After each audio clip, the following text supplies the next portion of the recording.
Hi, welcome my CryptoComics compatriots. I'm Matt.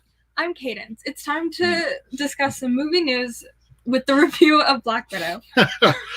Be sure to chime in with today's opinions on See, you got me screwed up.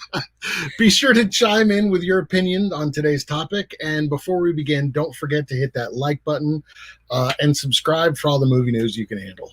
So, yeah, yesterday we actually had the opportunity to go see Black Widow. We wanted to leave a spoiler-free review. It will be spoiler-free. But yeah, it's actually, it's been a while since we've been to theaters, isn't it? I miss it. So do I. All right, well, yeah, let's jump right in on chat. Oh, we got Rose Kirby already. Hello and good evening. So yeah, Rose is in the UK, so yeah, it's got to be pretty early for you. Well, I guess late for you, maybe. I don't know. I don't have a phone to look up time difference. All right, so Andrew Dodge is listening on his way home from work. Well, get home safe. So yeah, it did come out on Disney Plus today, but instead of actually renting it there, we decided to go see it in theaters. The VIP placement was nice. We'll get into that. T3, hello. Hey, what's up? Hey, Joe, how's it going?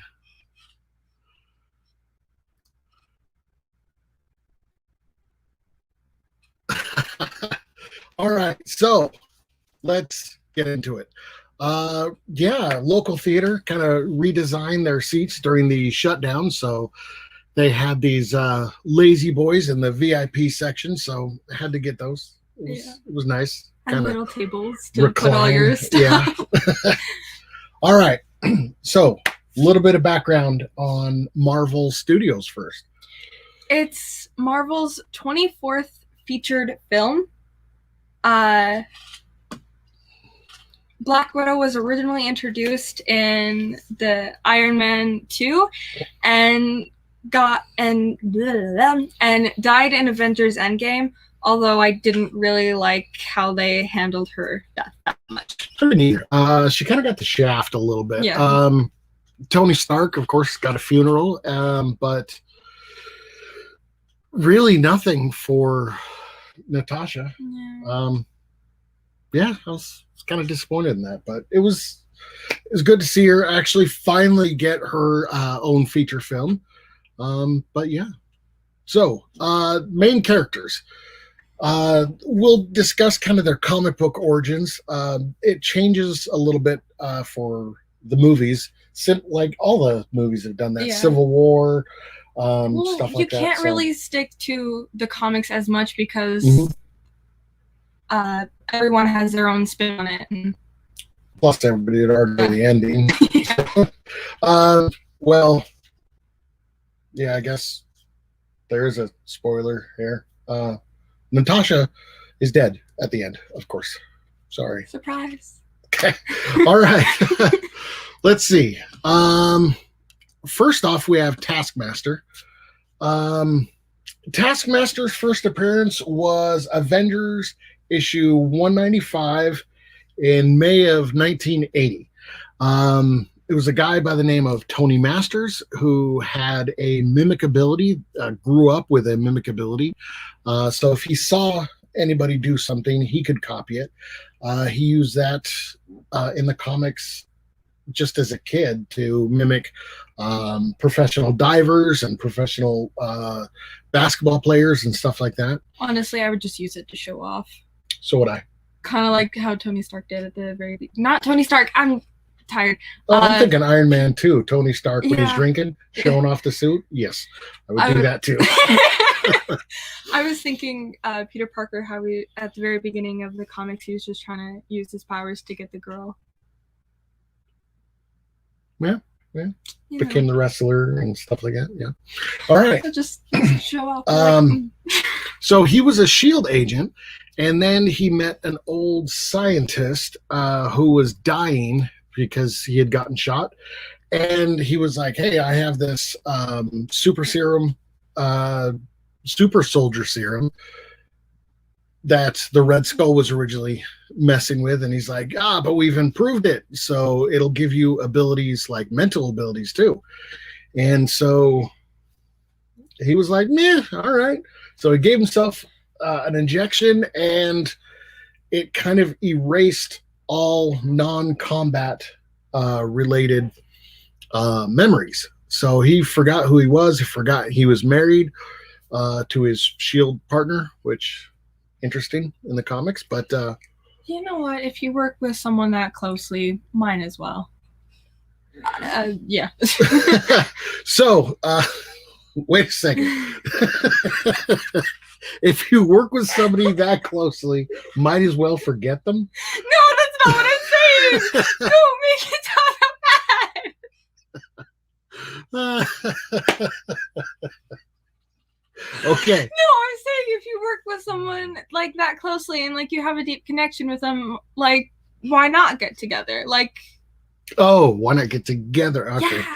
We're talking about forgetting them, and you're like, yeah, so what? Okay.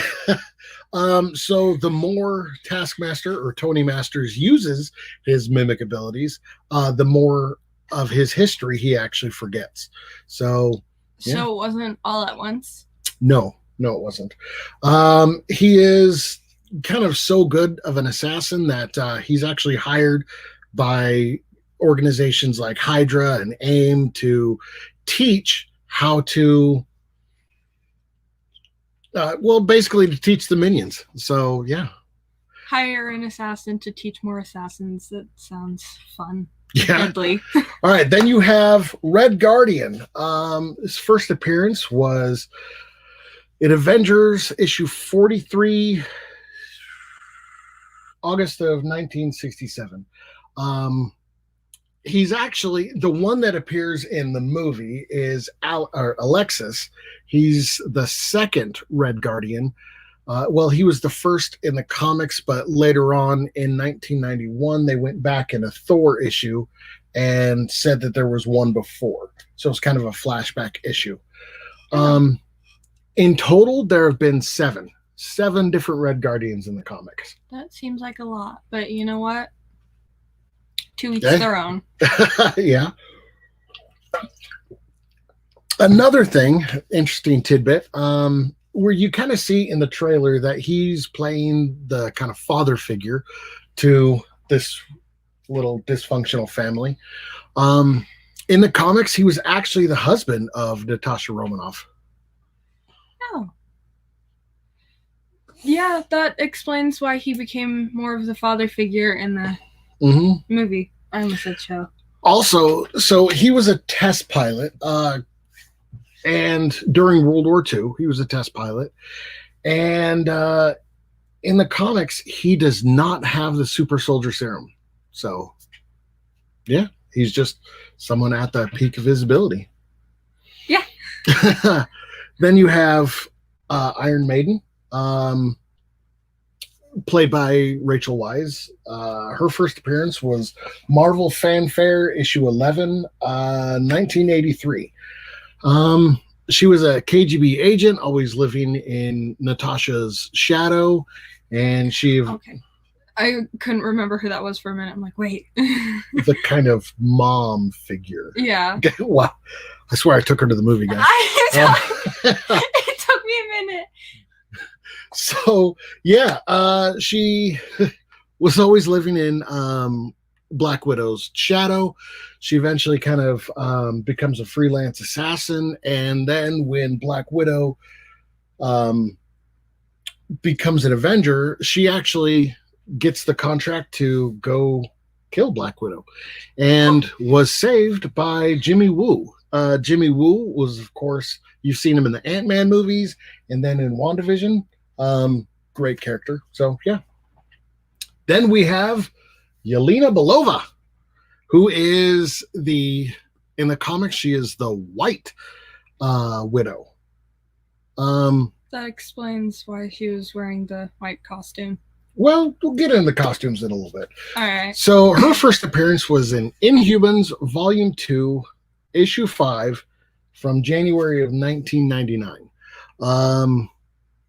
She was just trained in the Red Room, just like Natasha. She actually was able to beat all of Natasha's records that she had while trained in the Red Room. So, yeah, everybody expected her to be a better assassin. Talk about a rivalry.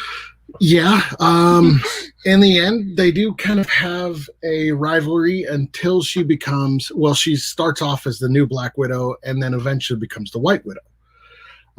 Then, of course, that brings us to the Black Widow, whose first appearance was in Tales of Suspense, issue 52, April of 1964.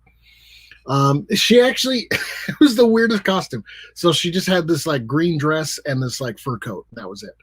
Her father is Taurus Romanoff, who is a friend of Wolverine's, actually.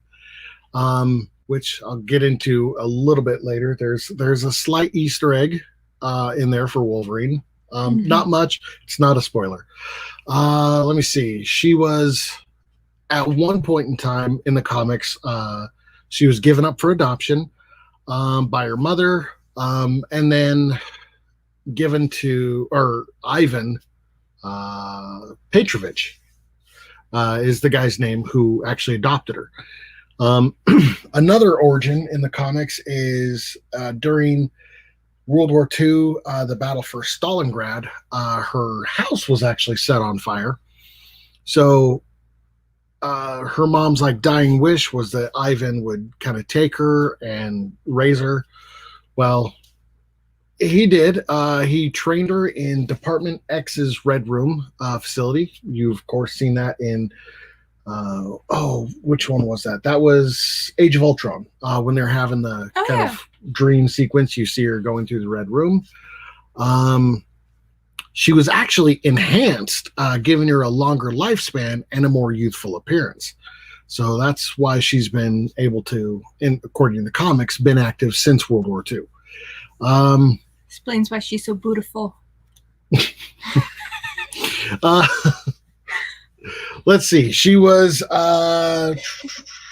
implanted with false memories of being a ballerina. Yeah.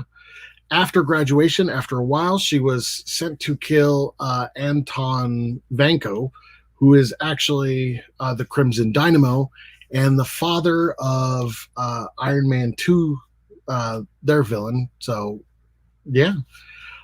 She was romantically linked to Tony Stark, Hawkeye, Daredevil, so many of these characters. I believe Captain America at one point in time, as well as the Winter Soldier. So girl gets around. I'm just saying. That's since World War II. Okay? I get that. Since 1940, I've listed 5 boyfriends. Really? I forgot the time. Let's see. In the comics, she was actually killed by Steve Rogers during the Hydra Cap storyline, but she came back to life in a clone body with memory implants. So yeah. Now let's talk about the movie. Now that you guys know the characters, the movie. It does take place between Civil War and Black Panther. Yeah. So I'm not sure what all I can say about that. Because if I start going into detail, I might spoil a few things. So it does change up the typical plot where, okay, you have this bad guy and, got to go beat the bad guy, or, rich guy with a goatee. Yeah. Gets injured and becomes a superhero because of it. Which superhero am I talking about? Tony Stark? No. Okay. I was actually talking about Doctor Strange, but yeah, it's all the kind of same plot there. Okay. So Natasha definitely has this kind of savior complex. She's been on a mission since Age of Ultron, or not Age of Ultron, the first Avengers movie, when talking with Loki, that she's been wanting to erase that red in her ledger. This kind of goes back to a little bit of how she got it and trying to redeem it. It deals a lot more with like human trafficking, really. I mean, you got the coercion and manipulation of all these young women kidnapped and then become murderers. Kind of next level human trafficking. Yeah. It does have a Bond Bourne movie theme. Jason Bourne movie theme. In fact, they actually, at one point in time, she's watching a Bond movie. Oh, yeah. Just kind of in the background. But yeah, quoting some of the lines. Having a good old time. Did you? That's actually Moonraker, which was all about the spy dealing with like superhumans, that are like hundreds of superhumans spread across, kind of brainwashed. So it really did follow that. Yeah. It was kind of I didn't realize that. I love Bond. Hey, I so what do you think about like the pacing of the movie and stuff like that? I thought it could have been more not as predictable. It was for a spy movie. It was pretty predictable. It seemed like almost nothing was left to chance. Everything was way too planned out. It was. Yeah, we've seen a lot of movies, so that was one of the movies that we're able to like, okay, typical tropes. We know exactly what's going to happen next, and we weren't let down. Yeah. I do think it's a must-watch if you're dedicated to this universe. Okay. All right. What about the costumes? I like the costumes. I liked the costumes too. We saw it in the trailers, I gotta say, when Red Guardian is trying to squeeze into that costume. The segment is a little longer than you see in the trailers, and it's actually really funny. But yeah, it was costumes were spot on. The white suit is actually Natasha's from the Deadly Origins Black Widow miniseries. Came out, I believe, in 2000. So, yeah, no, when they first had those costumes on, I was confused because she's known as the Black Widow. So I'm like, in my mind, if you're go by a color, go by your color and stay with your color. So if like Green Lantern wore purple, yeah, that would confuse you. Okay. Yeah. All right. Yeah. Why do I feel like he's wearing purple in one of the comics now? There's a whole purple group, but I didn't know there's a whole different color group. You have all of the rings. And they're real. They work.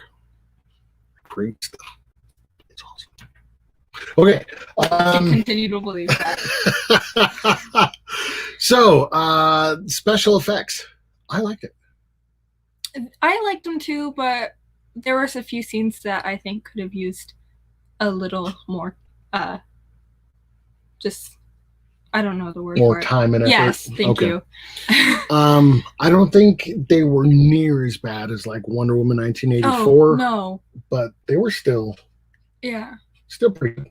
I mean, it was definitely a Marvel movie. You could tell that and feel it.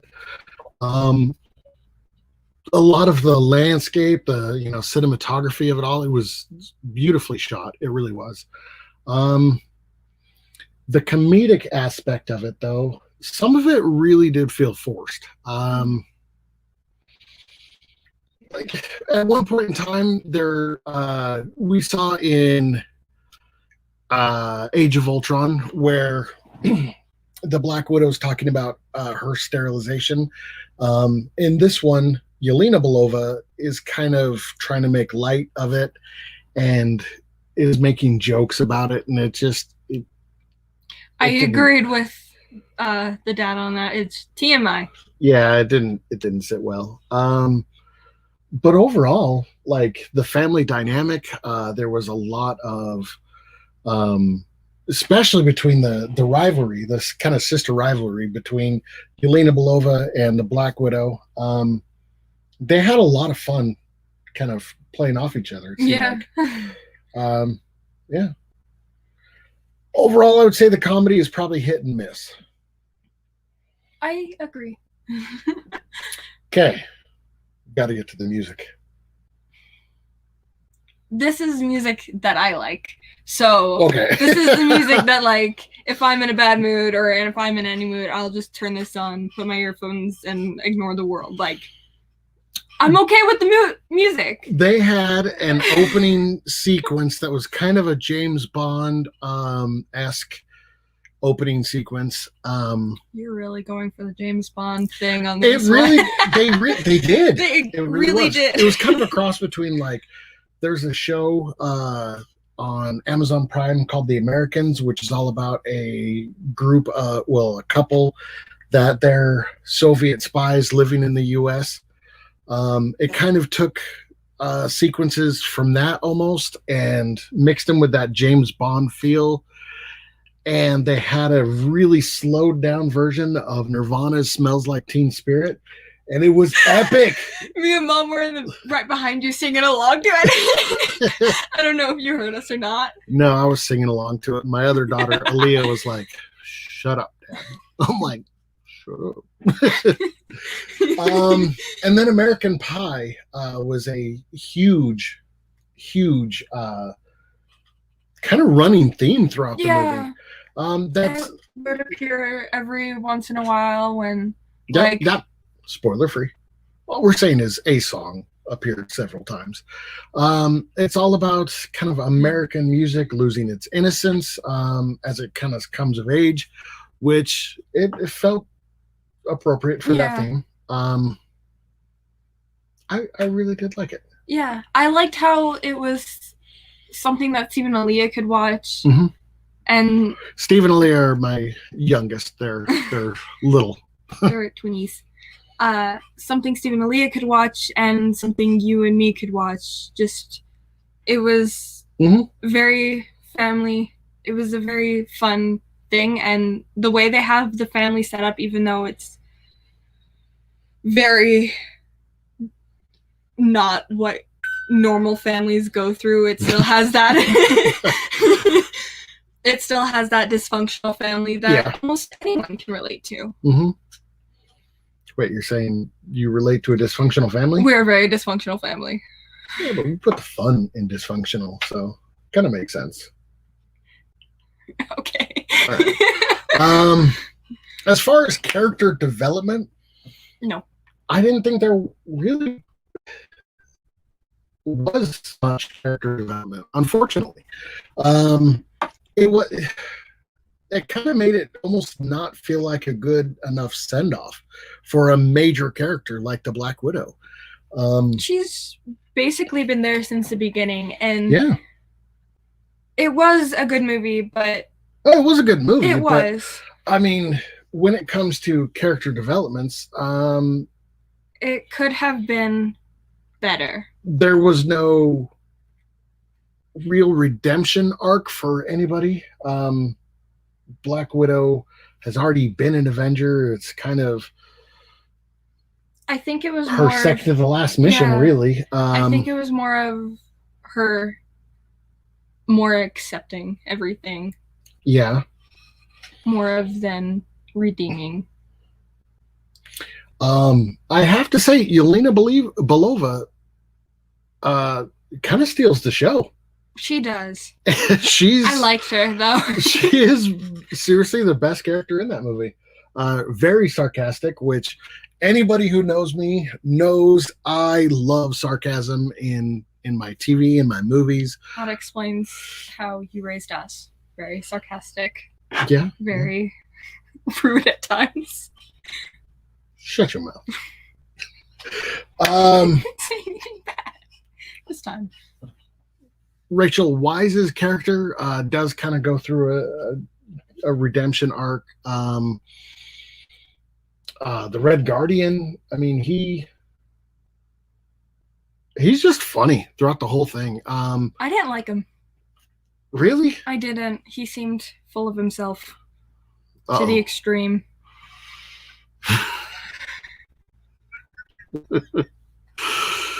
No, I'm not telling her any of those stories. Thank you. Thank you. Come on. No.